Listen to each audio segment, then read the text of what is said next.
சென்னை திருவான்மியூர் சாலையில் திடீரென பெரிய பள்ளம் ஏற்பட்டு கார் விபத்தில் சிக்கிய நிலையில் அந்த பள்ளத்தை மூடும் பணிகள் 90% நிறைவடைந்துள்ளது. இதுகுறித்தான கூடுதல் தகவல்களுடன் இணைகிறார் எமது செய்தியாளர் ரமேஷ். ரமேஷ், வணக்கம். தற்பொழுது அந்த பணிகள் எந்த அளவுக்கு நிறைவு பெற்றிருப்பதாக அறிகிறோம். வாகன ஓட்டிகள் தரப்பிலிருந்து என்ன சொல்லப்படுது? விவரங்கள் என்ன ரமேஷ்? சென்னையில் போக்குவரத்து நிறைந்த முக்கியமான சாலையில் ஒன்றுதான் ஓஎம்ஆர் சாலை. இந்த ஓஎம்ஆர் சாலையில் இருக்கக்கூடிய திருவான்மியூர் டைட்டில் பார்க் சிக்னல் அருகே கடந்த 17ஆம் தேதி சாலையின் நடுவே பள்ளம் ஒன்று விழுந்தது. இந்த பள்ளத்தில் கார் ஒன்று சிக்கிக் கொண்டது. காரில் பயணித்த 5 பேருமே பள்ளத்தில் சிக்கிக் கொண்ட நிலையில கிரேன் உதவியோடு 5 பேருமே பத்திரமாக சிறிய அளவிலான காயங்களோடு மீட்கப்பட்டனர். 5 பேரும் உடனடியாக அனுப்பி வைக்கப்பட்டனர். இந்த சென்னையில ஒரு சாலையில பள்ளம் விழுந்த சம்பவம் அப்படிங்கிறது பெரும் பரபரப்பை ஏற்படுத்திய நிலையில பள்ளத்தை சீர் செய்யக்கூடிய பணி அப்படிங்கிறது ஒரு பக்கம் நடைபெறும். சார், என்னோட ரெசிக்னேஷன் எதுக்கு? நானே ஜாப்ஸ் உருவாக்கி பாஸ் ஆகலாம்னு இருக்கேன். எப்படி? பாஸ் வாலா Be the boss. வந்தது.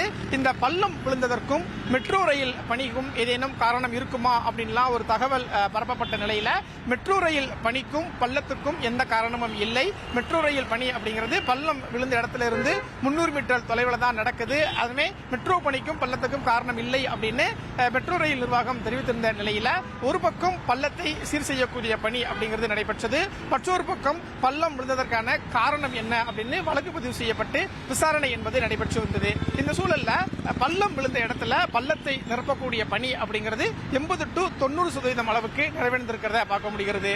பள்ளம் ஏற்பட்ட இடத்துல கழிவுநீர் கால்வாய் சென்றது. அந்த கழிவுநீர் கால்வாயிலையும் உடைப்பு ஏற்பட்டதுனால முதல்ல அந்த கழிவுநீர் கால்வாயை சரி செஞ்சுட்டு அதற்கு அப்புறம் மண்ணு, சிமெண்ட், ஜல்லி எல்லாமே போட்டு இப்ப இந்த பள்ளத்தை மூடிட்டாங்க.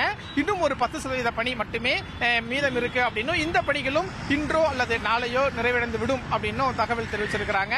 குறிப்பா இந்த பள்ளம் விழுந்த இடத்தை சுற்றியுமே இரும்பு தடுப்புகள் அமைக்கப்பட்டு ஒரு சேஃபான இடமா இந்த இடத்தை மாத்தி இருக்கிறாங்க. இரும்பு தடுப்புகள் சாலையின் நடுவே புறப்பட்டிருக்கிறதுனால ஒரு சற்று போக்குவரத்துக்கு ஒரு சிரமம் இந்த இடத்துல இருக்கிறத பார்க்க முடிகிறது. அந்த 10% பணியும் முடிவடைந்ததற்கு பிறகு இந்த சாலை அப்படிங்கிறது ஒரு இயல்பான நிலைக்கு திரும்பும் அப்படின்னு எதிர்பார்க்கப்படுகிறது.